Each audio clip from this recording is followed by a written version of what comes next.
Located at the western end of Mongolia, the Altai is the highest and most spectacular of the country's main mountain ranges. Rising to over 14,000 feet, many of its summits are capped with perennial snow and surrounded by glaciers.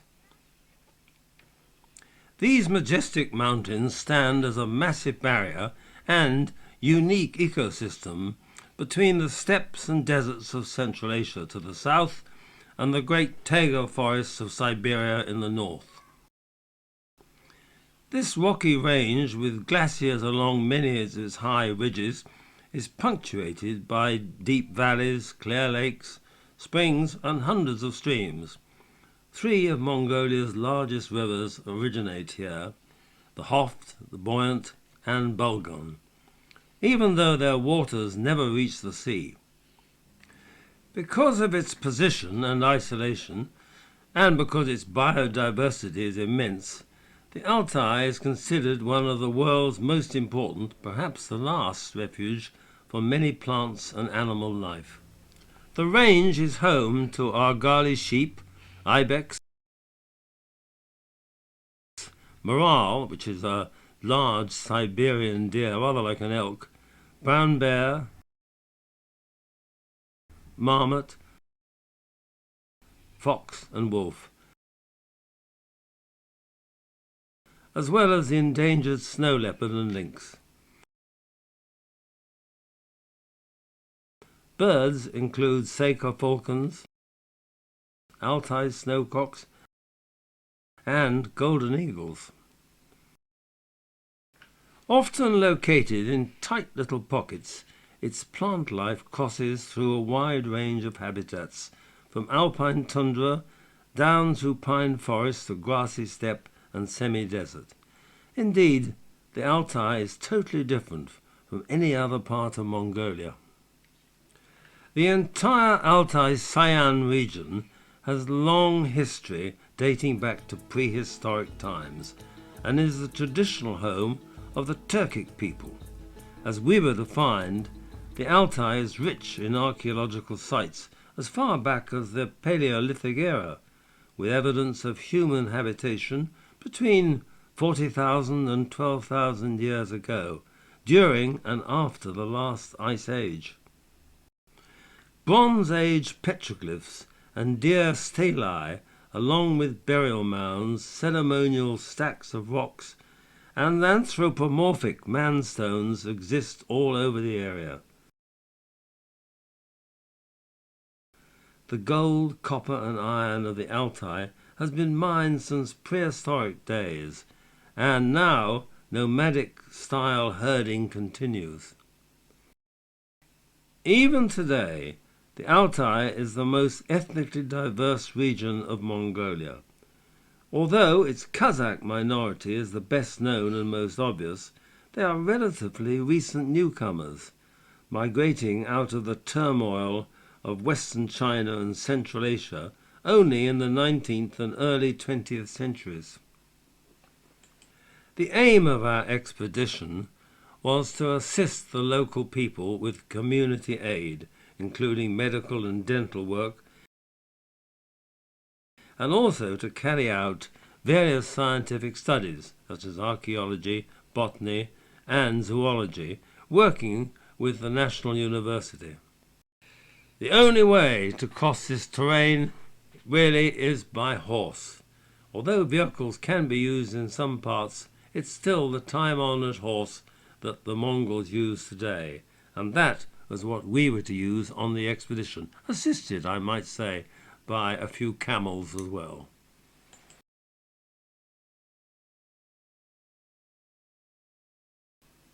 Assembling in Ulaanbaatar in early July, we had a briefing before our agents, Great Genghis Expeditions, treated us to a welcoming dinner. Say a few words of sincere thanks to our hosts and to Erna and Turbish and all the staff of Great Kinjaz Expeditions who've been working flat out for over a year to organise this expedition. They honour splendid dinner for us this evening. They really have worked hard, and as you know, it's not always easy to achieve everything instantly in Mongolia, and I think we owe them a great deal of thanks for what they've done, and also for a damn good dinner tonight. Everything just like this.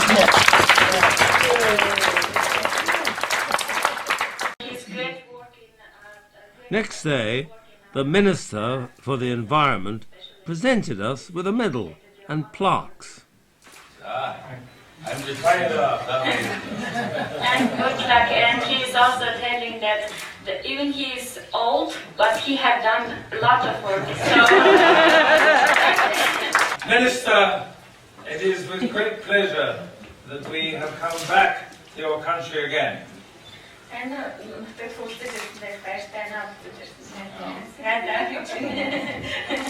And we are very grateful indeed to you for receiving us and entertaining us, and for your great kindness and honouring me with this medal.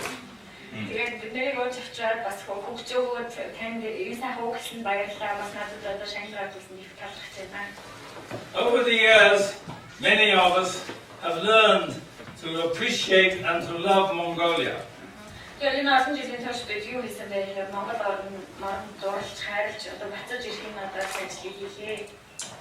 And we very much hope that the scientific and the medical work that we do will be of real value to your people.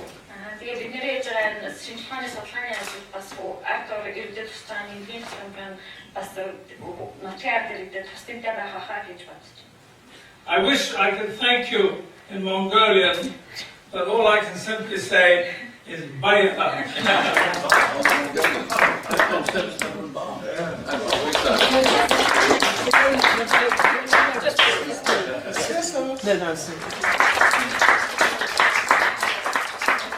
Biodiversity as well as the development of the science of Mongolia.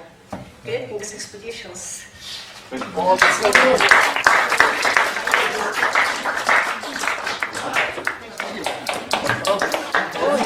Where's the tongue? You can carry your own, okay? Well done. The main gateway to the region is the town of Hoft, capital of the Imag, and located some 885 miles or about 3 hours by air west of Ulaanbaatar. Known as the front camp, Hoft was the furthest extension of the Qing military power in Mongolia. But more about that later.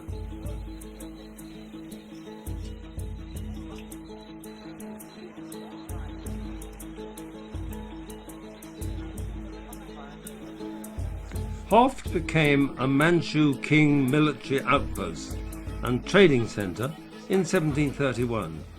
At the town's northern end are the mud walls of a fortress built by the Manchus in 1762.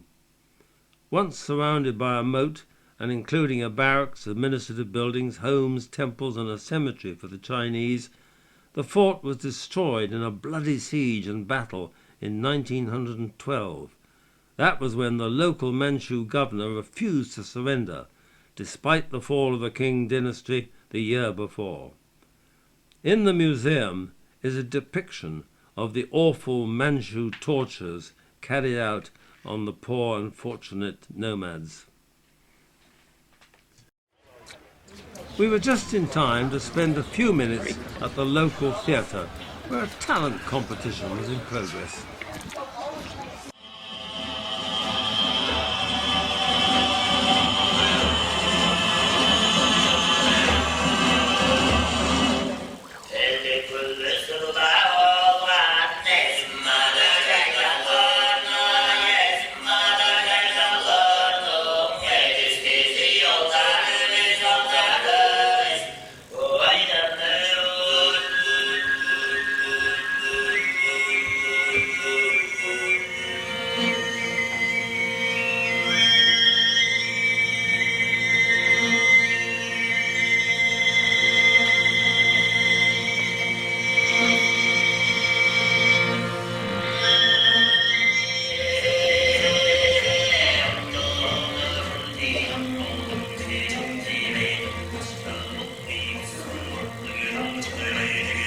After a spot of last-minute shopping and buying some liquid refreshment at a local supermarket, we set off for our first campsite.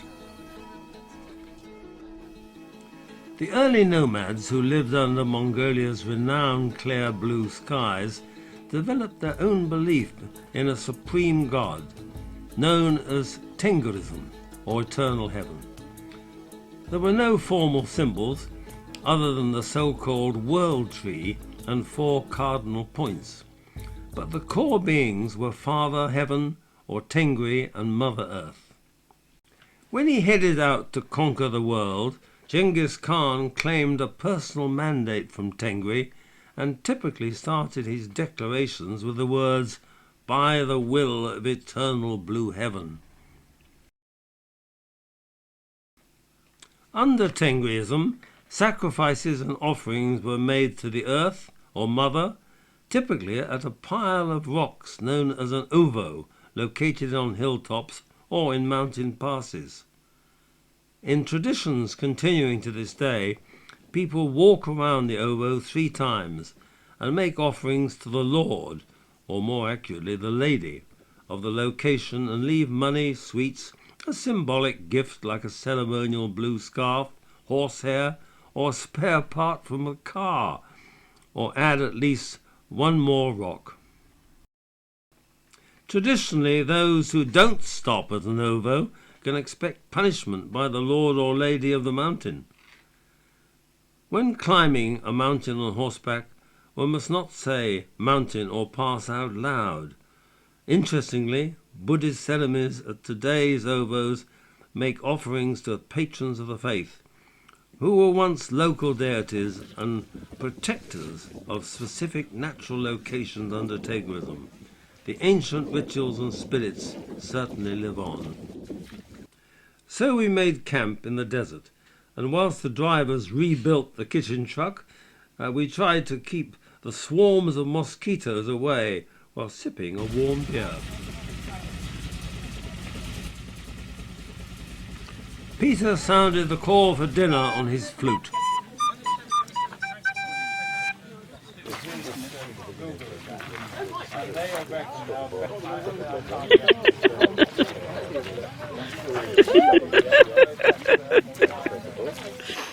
Next day, we set up our first clinic at Edenburn, where we were welcomed by the staff with a cold drink.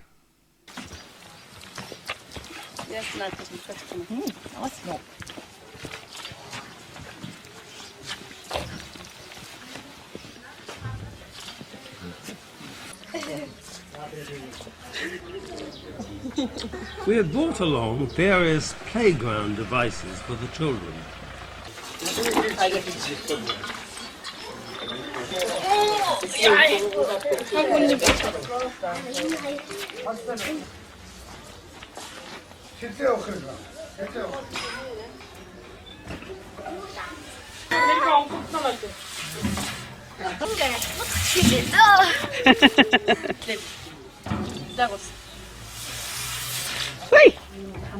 At the school, we handed over gifts of books and received another medal.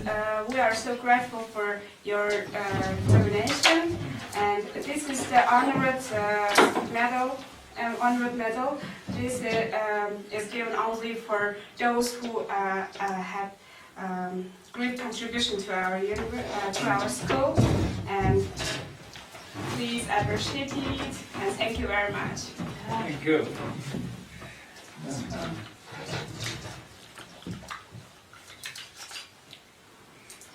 Thank you Very much. valuable Thank things you for our pupils. for your kindness. Leaving the flat plains, we now headed for the mountains. The heavily laden kitchen truck made very slow progress. In the late afternoon, we arrived at the valley I'd named Shangri-La when I'd visited here in 1994. And there were our horses and the camels. That's quite a nice little corral.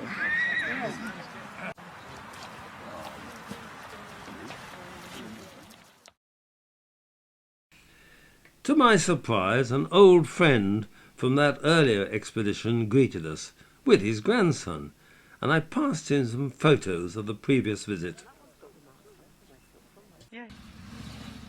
Amazingly, the kitchen truck eventually arrived. As the hawks dived on the leftovers from our breakfast, our horsemen got the mounts ready.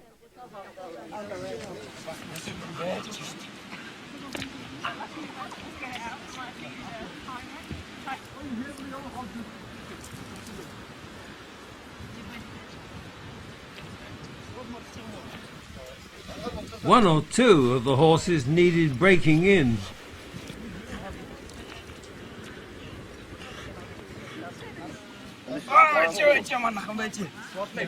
Straight on.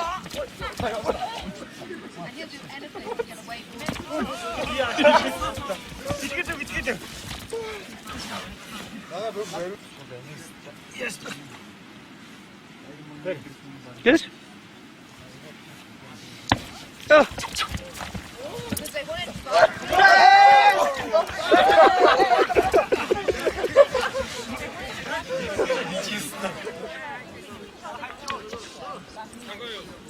Look at that. We only saw 3 people after you left, and that was it. There was nothing terribly exciting occurring. Doing well. Oh no, where am I?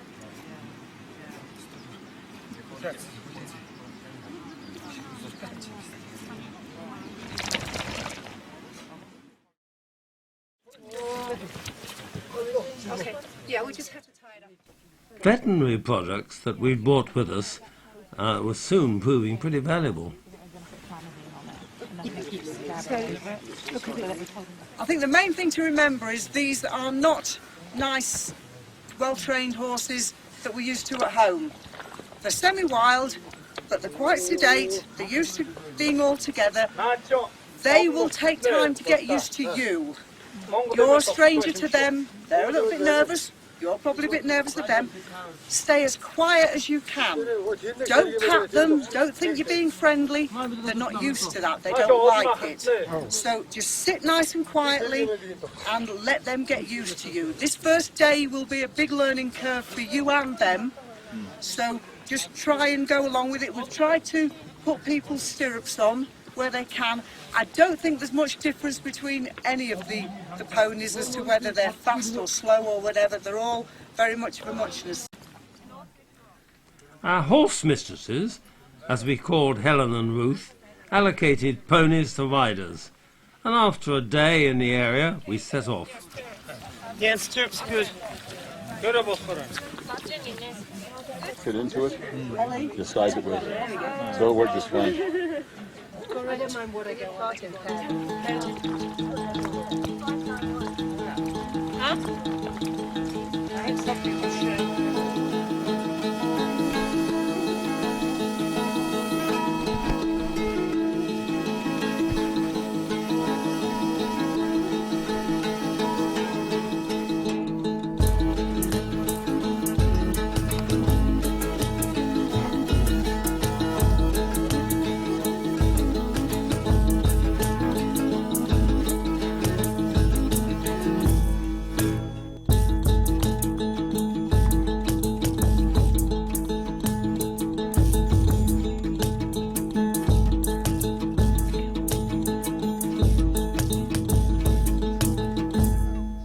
As we rode higher, the mosquitoes were less plentiful, but some of us still kept the head nets on just in case.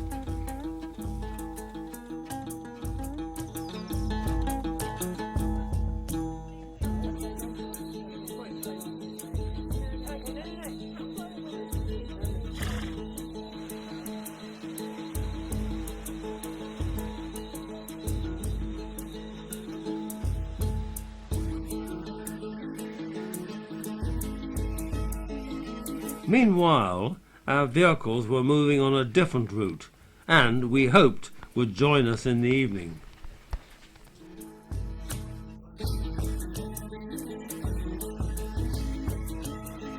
We passed more ovos and came across some archaeological sites, the locations of which our sapper officers noted. Why we're here is it was identified by a guy back in the UK who used remote dowsing and thinks that there may be some dinosaur remains here. So we're sort of testing that theory out. So it's to about 400 metres square accuracy, that's why we're marking it out. Then John's going to get his dowsing rods out and give it a go, and then I think the rest of us are just sort of going to scour the area and see if we can see anything. But we're not allowed to dig, so no, we're pretty restricted. And it's a big area. Deer stones, as they are known, were pretty common. What time is it?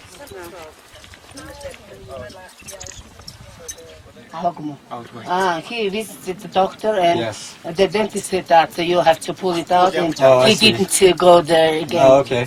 That's fine. Okay. Can I just ask some medical questions as well? Whenever possible, we set up clinics. Major Riaz Usmani, our army dentist, was much in demand. Roz and Birgit were also busy giving out reading glasses. Do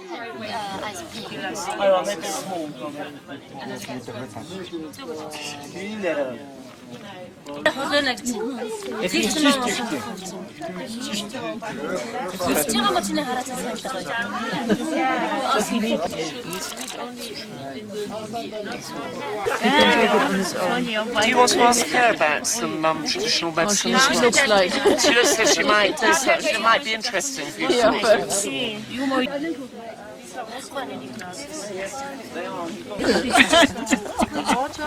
Seem like we're wicked to people. Although we did not see any yeti-like creatures, the almas, a species of ostensibly extant humanoid, are reported by local people in the Altai. John Leach and Professor Turbish took an interest in these reports. Our doctors also held clinics as we moved through the mountains and gave advice and help to the nomadic people.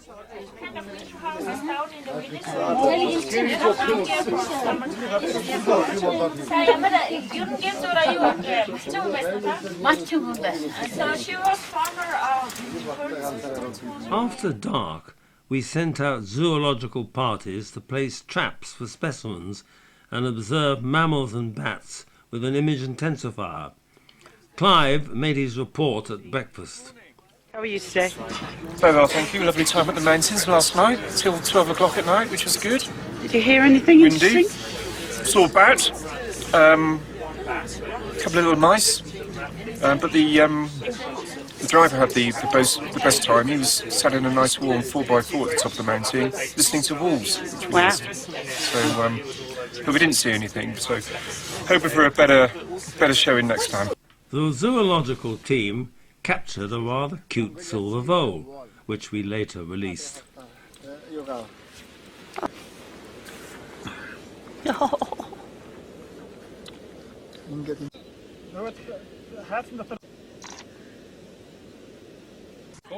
Sugar lump. We became very attached to our horses. Are you going to call? Are you going to call it Cromwell or Sugar Lump? Oh, Cromwell was one horse I had. Last time I was here, it was Cromwell. What was the one? Oh, I called the other one Cromwell. Some of the horses had stripes or bars on their legs, showing a genetic link with the Prsewalski's horses. Well, if it's a girl, that was called Theresa May. But not what's in it, no. I think it's already been eaten, shall we say. Number 1 or number 2 horse mistress? Why horse mistress? Why?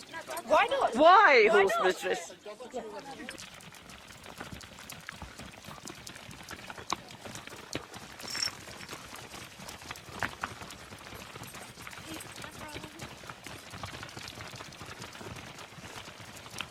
Yeehaw! There's always one, isn't there?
We will be when they get walking. Has your horse got a name? Sixer. Sixer. Sixer. The views were absolutely magnificent. Wow.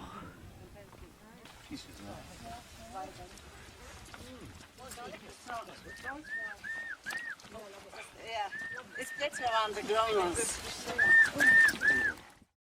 The archaeologist looking at a cave drawings with 2 horsemen, a reindeer, a llama, a man on a large horse with a lasso and a long pole, and some more reindeer, an ibex and a goat underneath. In the place Tahabulag, which is from Etnbulak village in Hot province.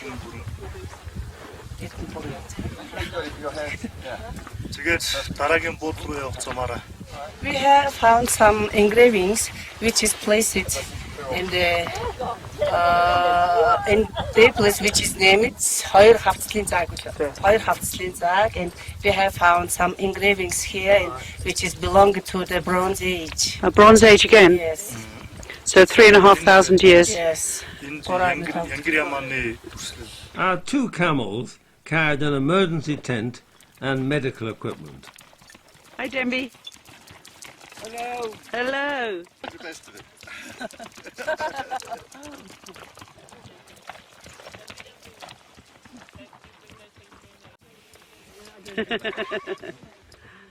And this is Demby. Can you say something, please, on behalf of the camels? Hello. Peter's hair, isn't it? I read in a book I'm just reading, that there was a Mongolian, somebody called Camel Eyes, and this girl said, why are they called camel eyes? And they said, just look at their eyes and then you'll know why. Yeah, their eyes are beautiful. Yeah. As we learnt, the weather could change suddenly, and one day we were caught in the most violent thunder, lightning and rainstorm, which the horses didn't like at all, nor did we. Look at those legs. Whoa! That'd take your head off. Hey, wouldn't it? Yeah, more or less. When the camels are being loaded or unloaded, you don't really want to get too close to them. Clever. Yeah, that was... He's done that before, hasn't he? That's, if it's anything looser than that... Now it falls over.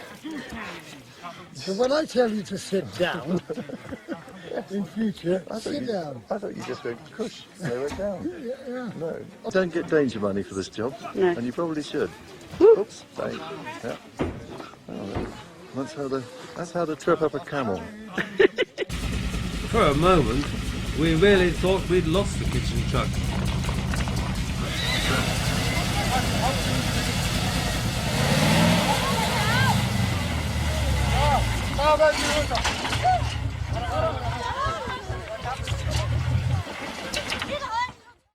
This is mare's milk vodka. Really?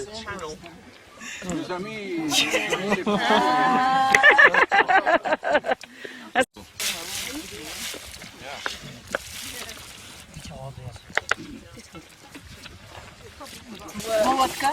One more? It's definitely alcoholic. Oh, God, yeah. I don't think so.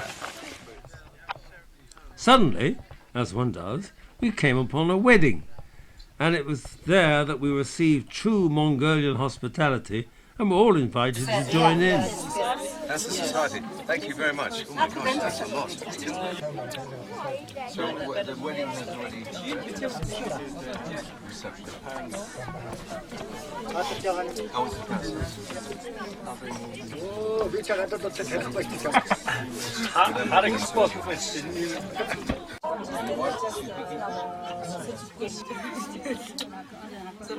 Can I have a picture of you and your wife?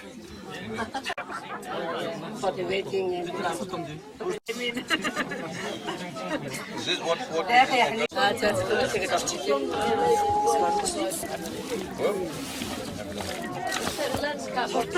That's a good idea, isn't it?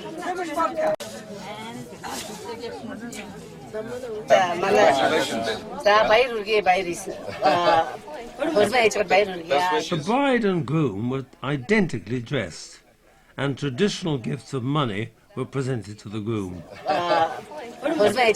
Best wishes. Short speech. Very short. Not supposed to make a speech, no one told me to speak.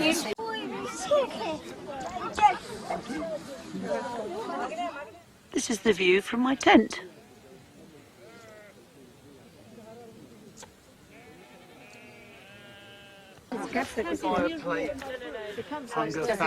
We are now all entering Magda's yurt. Sorry, Ger.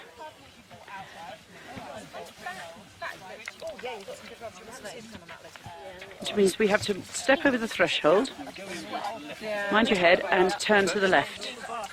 It's rude to turn to the right. I love the way that guy asked you our names. You said. All the medals. He has some heart.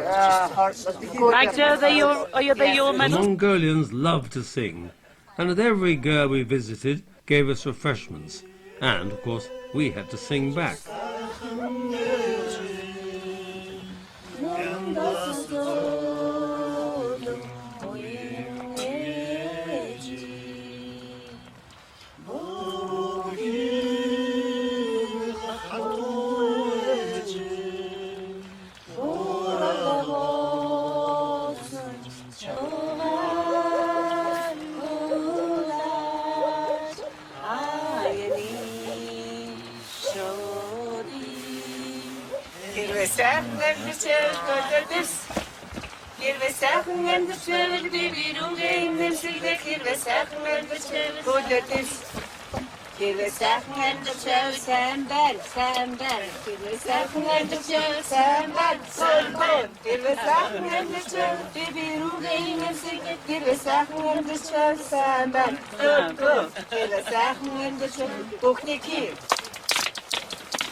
At 9,400 feet, we set up our highest camp, right at the foot of Mount Sambagarov, which you see above us.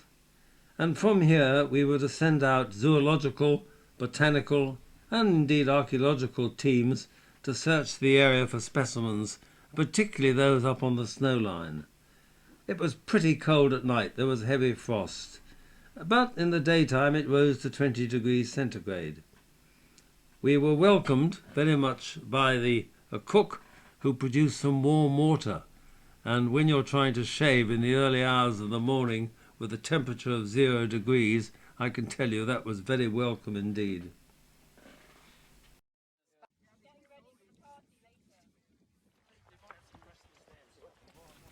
And so we sent zoological and botanical parties up the mountain to see what they could find. It was quite a hard climb to reach the snow line.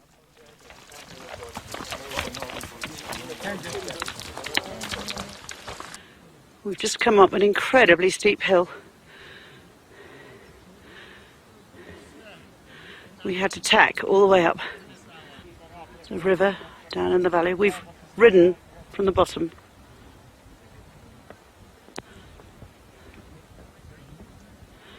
We started at 2,800 feet, and this is what we've ridden over.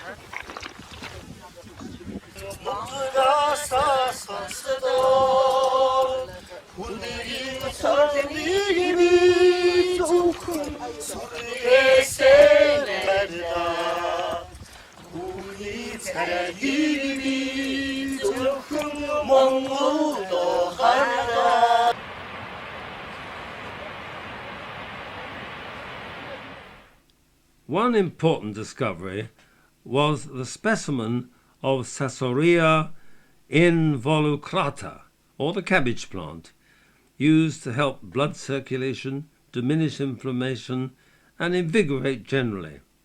It's supposed to strengthen the yin and yang in traditional Ugar or Chinese medicine, and said to be very good for rheumatic arthritis, coughs, stomachache, and altitude sickness. In fact, it seems to do almost everything. Anyway, our botanists were absolutely delighted to find this plant up on the mountain. Another important discovery was made by our Mongolian zoologist Percy, who was very lucky to snap a quick photograph of some ibex up on the rocks above us. Get me one of those.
Today. Very good cave paintings. Very good.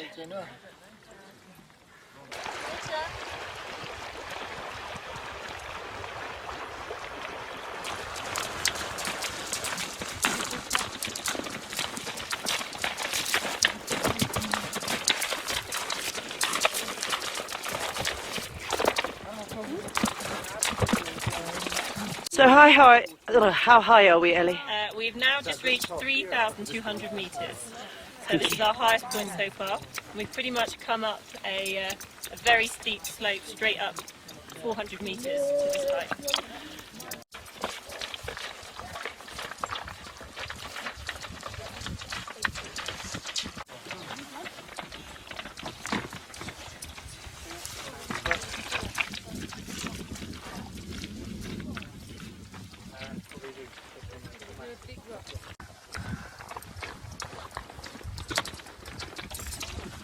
So we are 3,630 metres. 3,630 metres.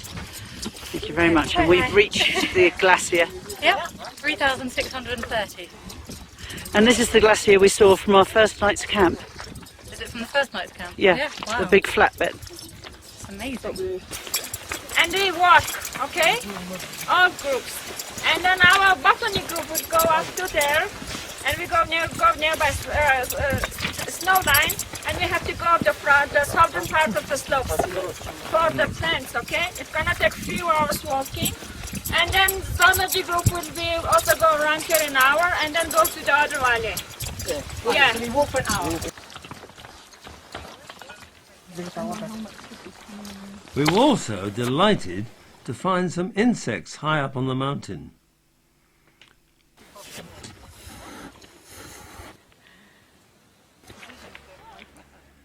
The rocky going was too difficult for the horses as we got higher, and so we dismounted and our teams went forward into the snow. We were now up at around 13,000 feet. Like 10 weeks long. Oh, okay.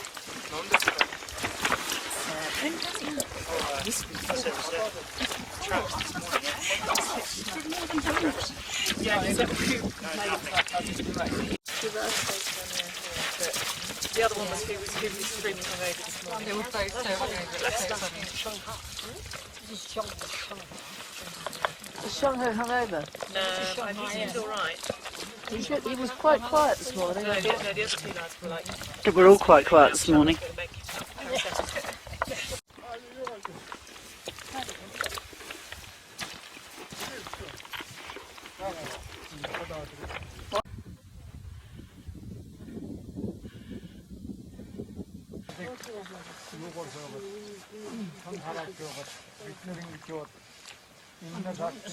So after the skyline, some of you missed.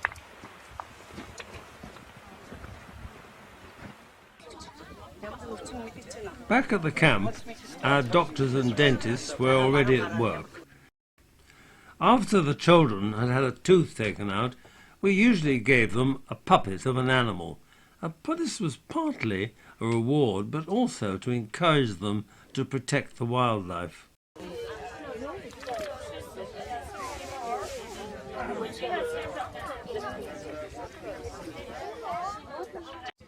And also we were giving out more glasses. They were very popular.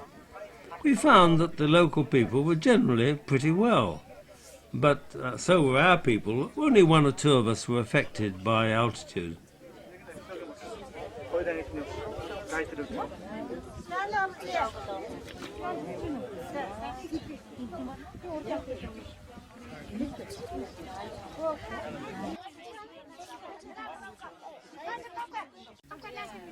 Jennifer had collected a lot of gifts in Jersey and had bought these to give to the people. They were much appreciated.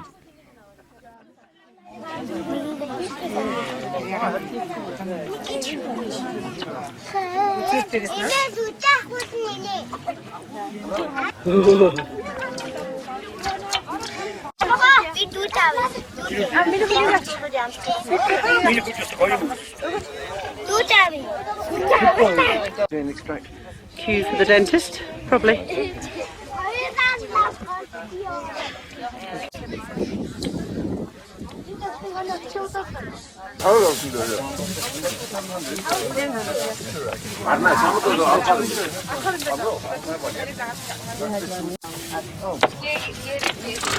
What do they give you?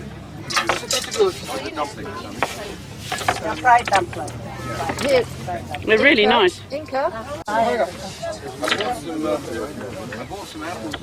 We're stuffing our faces. Jolly nice. In a Mongolian McDonald's.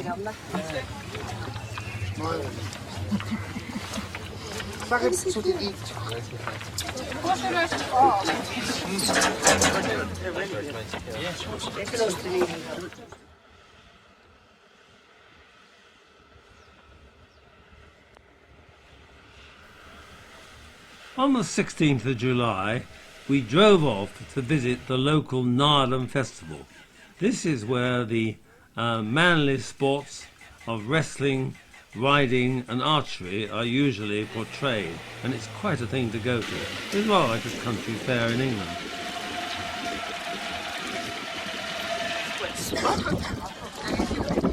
Somewhere in the Altai mountains.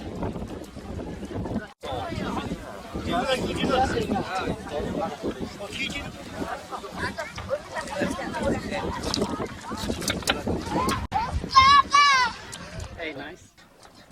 Here we saw the races. These were 30 kilometers in length, and most of the jockeys were only 5 or 6 years of age. Some of them were riding bareback.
쳤다.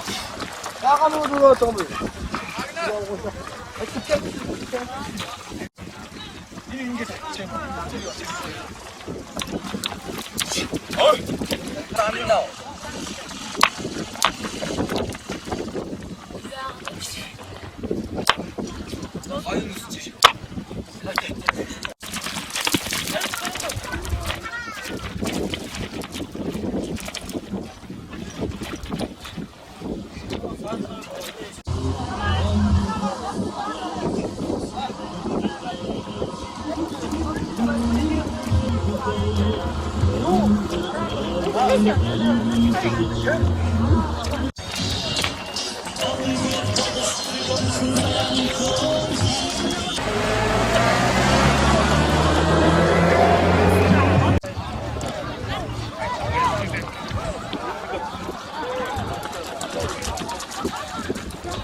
자, 서야 등기 내리고 나는데 작은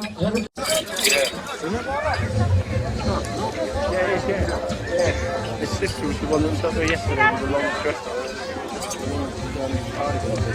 Anda Audamging Irkmur Suming Harusumaging Uyacha Suming Atukwe Kamsurungin Sardacha Ergin Gorodo Audamging Irkmur Suming Hongawaging Uyacha Sebimu Toking Ergin Gruara Ergin Gorodo Audamging Irkmur Suming Shurugaging Uyacha Ashwatring Mordacha Ergin Tata. At the end, there was the usual parade of the winners, with all their badges and medals.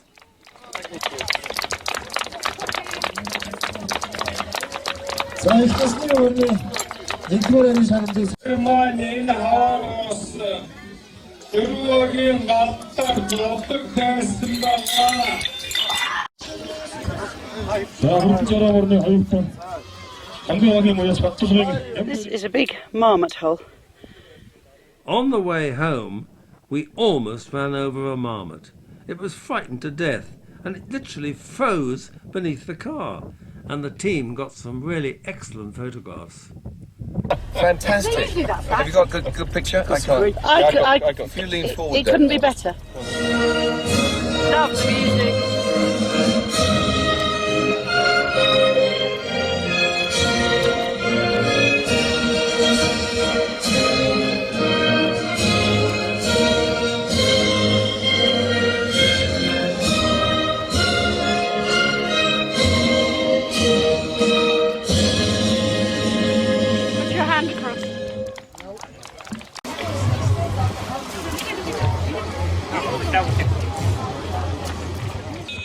Next day was the wrestling, and at the end of each match, the winner performs what is known as the eagle dance.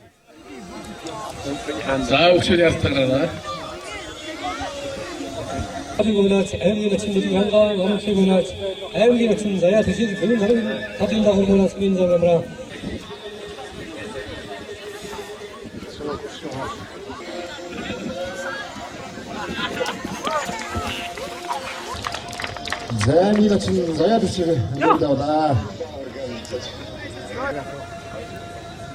शुरू गरे जदोको film बत्तम दिदा दुदरदा 맹급숨 해라자도 갱크님 우주하노 아우담긴 맹급숨 마일드암긴 더듬숨 마일드암긴 마인노르숨 아우담긴 자르숨숨 아트니가스라 사선산 올품 조사하고 이거 이렇게 있다. Horse trainers, there's a problem with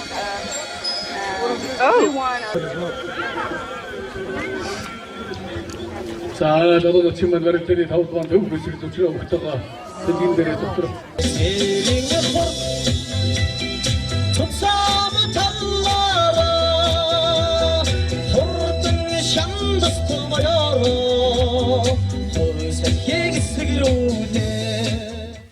And so we left our high altitude camp and moved south to slightly warmer areas, and in doing so, of course, had to frequently cross very shallow rivers.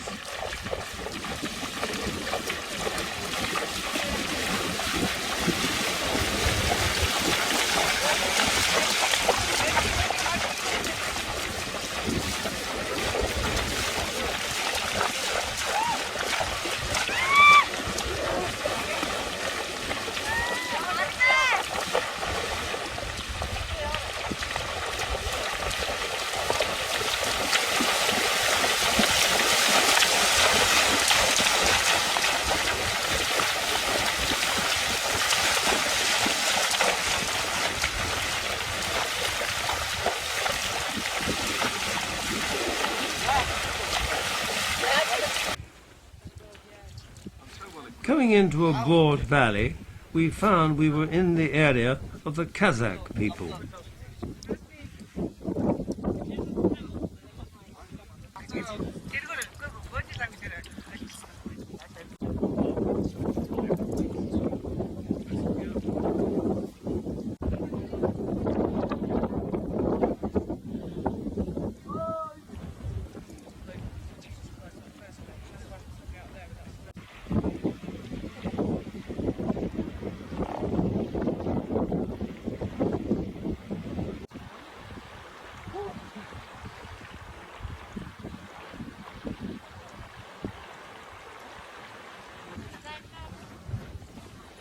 It's good.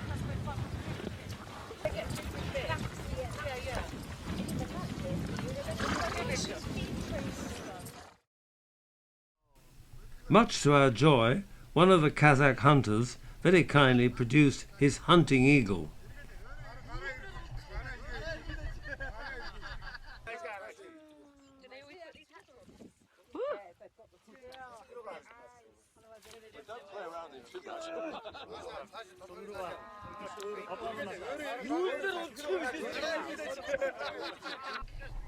I think he likes to look at you. I think he likes to look at your nose, Dave.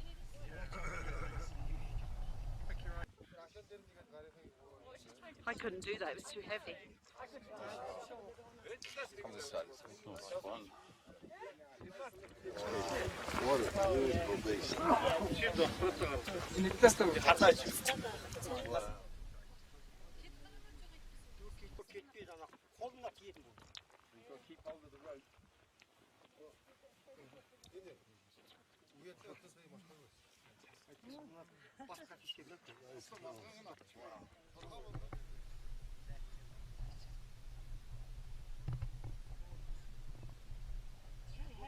Gorgeous. That was an eagle we saw today. Who was this one? What tribe is this? It's tongue.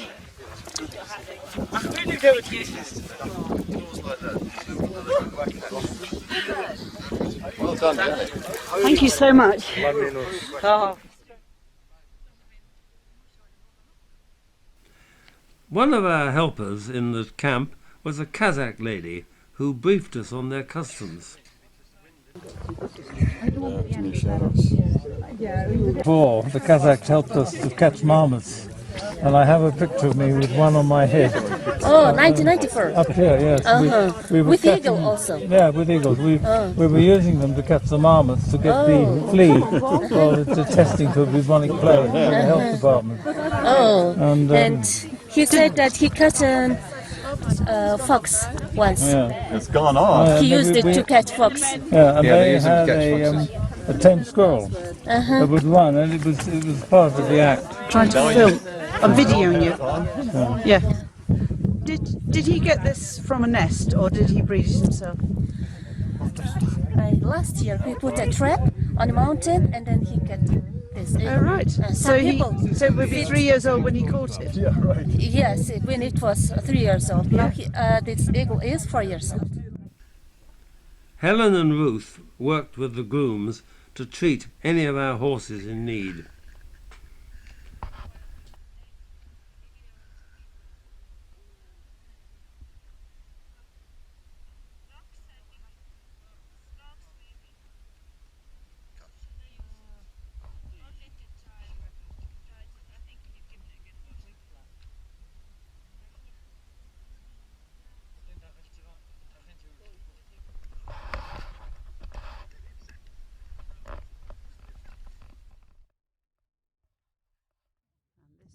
As we left the mountains, the grass was getting greener, and we came upon some large lakes, where the bird life was much more prolific.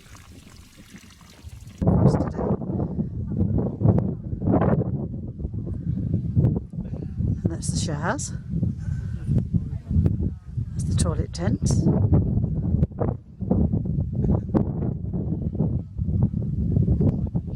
The bedding. Here's my little tent for the night. This is our last night but one. This is where we're staying.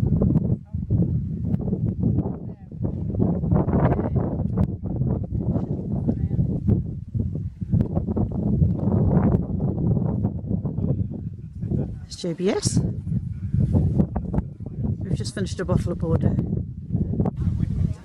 And if you can see it, the mess tent. We're just going for dinner.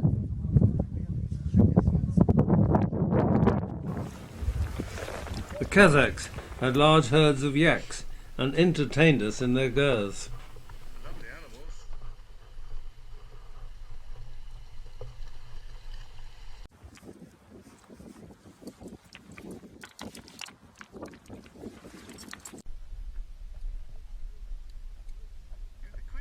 Bird has spoken like the first bird. Praise for the singing, praise for the morning. God's creation of the new day. Take a sad song and make it better. Remember to let her into your heart. Then you can start to make it better.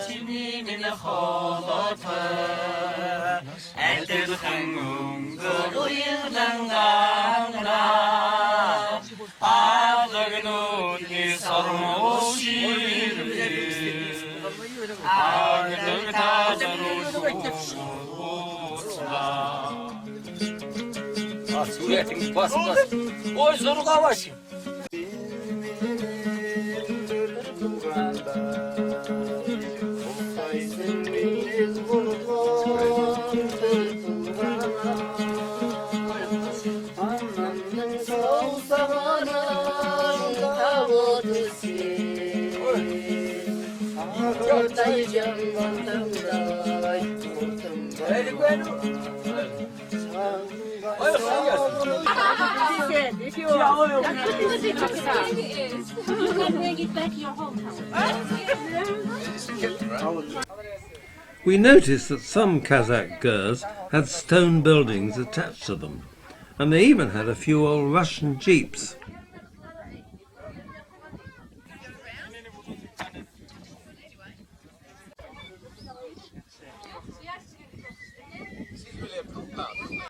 They even decorate the inside of their truck.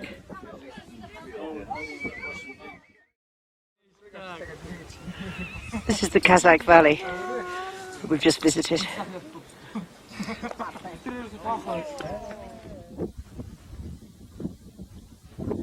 This is a grave at an archaeological site. This is the centre of the circle with a stone cairn. Right, what we're doing now, we've just stopped off at this place in Mongolia. We've had information that there might be some paleontological remains here, particularly dinosaurs, and I've been asked to have a dowse for them, and that's what we're going to try and do now. That's it there. There's your age. That looks like a square cut you're standing on.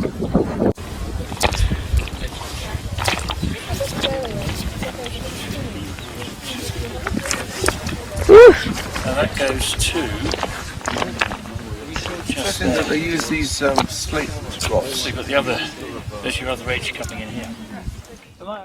And so we rode on to our final camp. It was certainly getting warmer as the altitude reduced. We'd had very few falls from our horses, a few of us got kicked, and 2 of my horses actually collapsed under us. The groom who was with me rushed over and helped me to get off the fallen horse, and he said, "It's all right, he just likes to eat sitting down."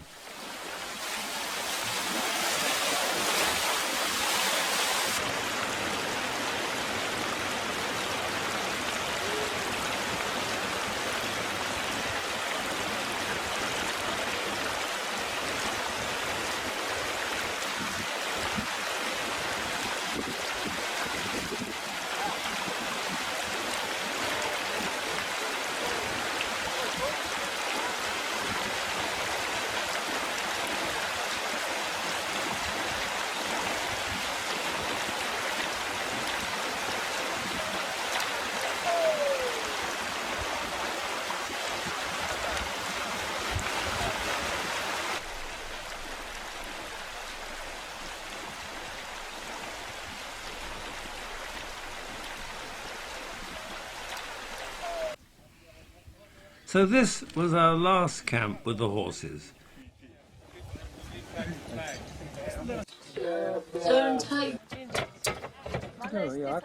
I put weight on them.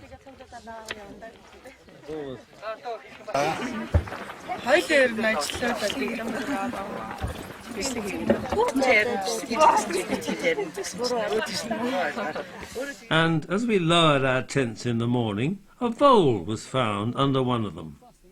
At last we captured it and used my hat to do that. After we'd released it, I put my hat on again. To my horror, the vole had peed in the hat.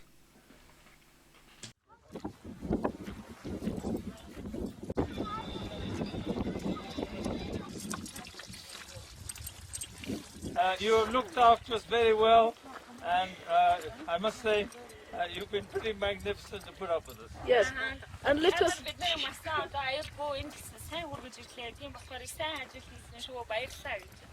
Thank you. So the time came to say farewell to the team who'd looked after us so well on this journey. The horsemen were paid off, and soon they were galloping across the steppes, heading back to their gers and home. All the horses were let loose, and they're free to roam wild as they always do in these lovely mountains.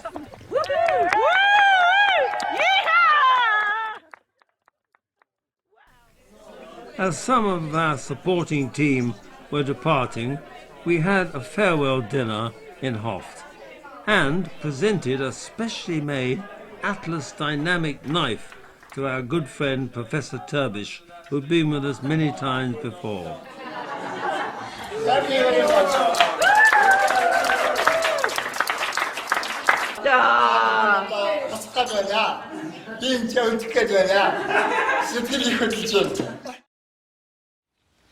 Checking down there. Yeah. Looks like they put a lot of garbage in there. Sorry, John. Okay. We should check here. Do you want to say? West of this wall, it was a big wall, yeah, and northwest of this wall, there was a big temple. But it was ruined when Mongols tried to get rid of the Manchus. It was burned down. So he really don't know where it's been exactly. But if you go to the museum, there will be... On our last day in Hoft, we did a quick dowsing survey of the area of the Manchu Fort. Various sites had been identified for us by a dowser using remote techniques in England, who had predicted that there were some Manchu weapons and items buried there. At the end, we certainly got some positive readings. We didn't do any excavation or find anything in particular other than some shards of pottery that certainly went back to the Manchu occupation. But it's a fascinating site. Perhaps one day archaeologists will do some excavation there. Dowsing for weapons and artifacts. 3,035 students. Really? In the town museum, there is a fine model of the Manchu Fort as it would have looked, and there's also a poster showing some of the gruesome tortures carried out by the Manchu on the Mongolians.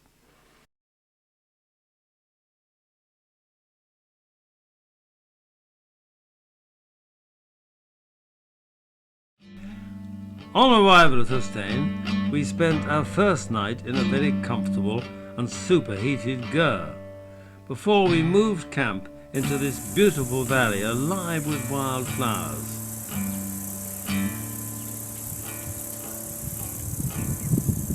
It's our campsite in Hussain National Park. This was indeed a botanical paradise. We were now at about 1,500 meters above sea level, but the plant life was absolutely fantastic.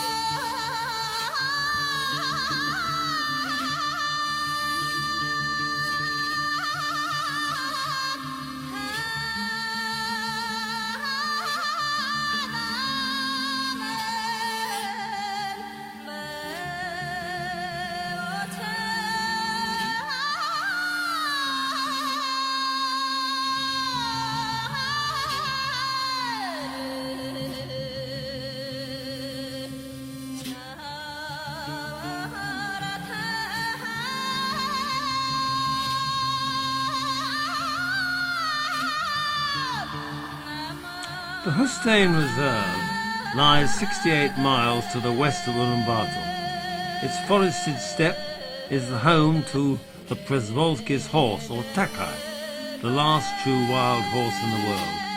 It disappeared in the Gobi in 1960, but has now been successfully reintroduced, and is also in another reserve in southwest Mongolia.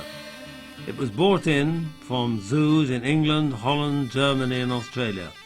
And there are now over 400 Prsewalski's horses in the reserve, and on the grassy slope there is a home to a wide variety of wildlife, including gazelle, deer, wild boar, wildcat and wolf.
There was some fantastic bird life in the area too, and we managed to get a wonderful view, very close up, of a black vulture's nest.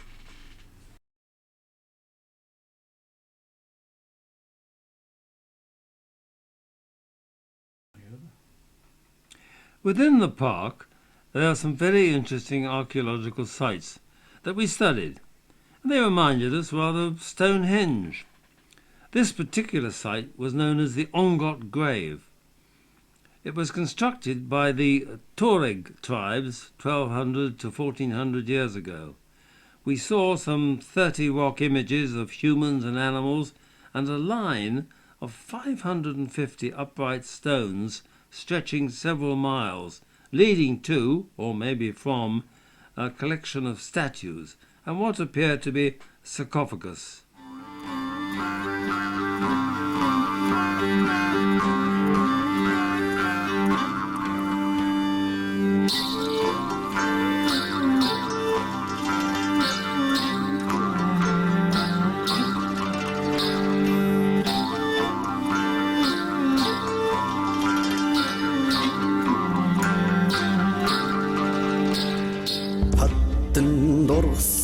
지치긴 함가스 투룬 그 간떠나 하뜸 떠치승 부스깃 하이라윤 냉은에 산사큰 금만 서다니 기도스네 사드힌 The warm weather certainly brought out the butterflies that you see here feeding on some of the droppings of the Prsewalski's horse.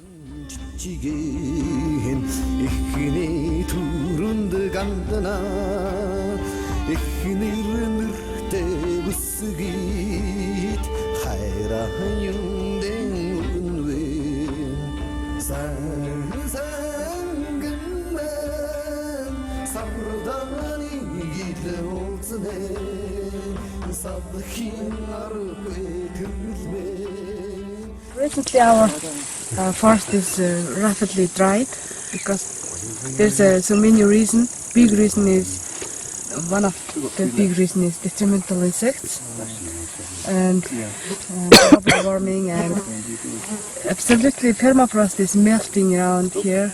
So, what I understood is the climate's changing, so different types of insects are coming in and they're attacking these trees because the trees can't protect themselves. So I noticed a lot of the trees that look the same age that have died, they're not that old. On our treks through the park we saw several majestic deer, and Janet even spotted a large wolf. Marmots were also plentiful, and having been widely hunted, they are now a protected species.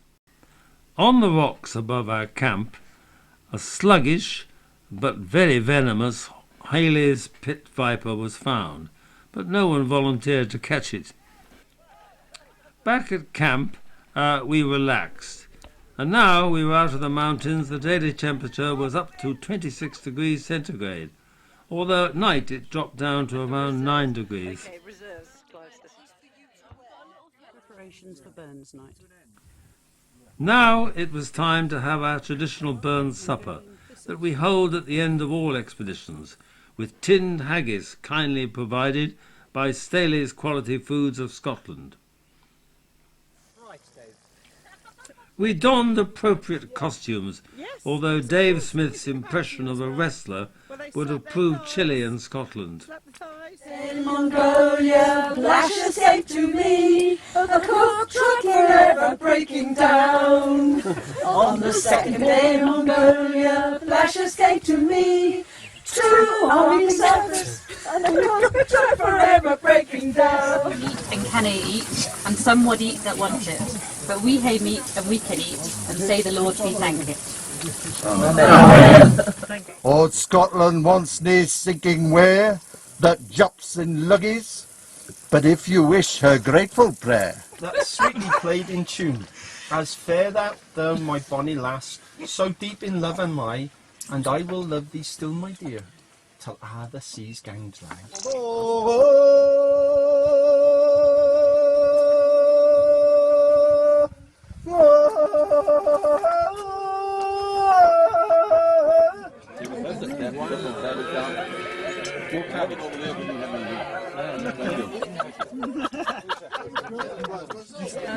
This is the ode to the boys. Put up your hands, make some noise. We'll start with our leader, J.B. Snell. The man was born upside down to give his mother hell. They tied a lasso around his waist to pull him free from her tummy. This gave him the explorer's spirit and Christopher Columbus a run for his money. For old lang syne, my dear, for old lang syne, we'll drink a cup of kindness, dear, for the sake of old lang syne. Hooray! And so, back in Ulaanbaatar, we had our final dinner. Various gifts were presented, and, as it was Peter Cable's birthday, a cake was produced for him.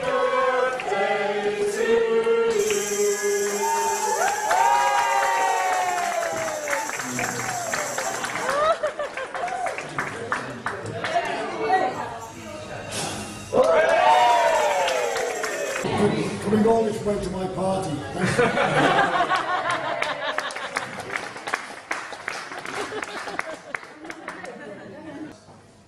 Little token of appreciation on behalf of everybody.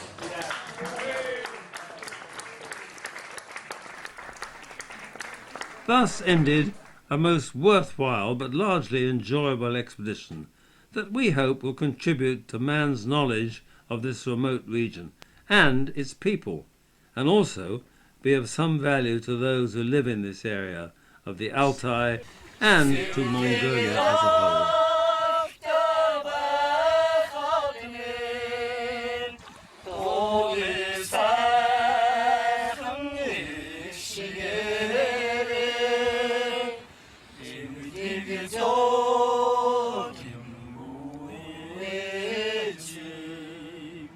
민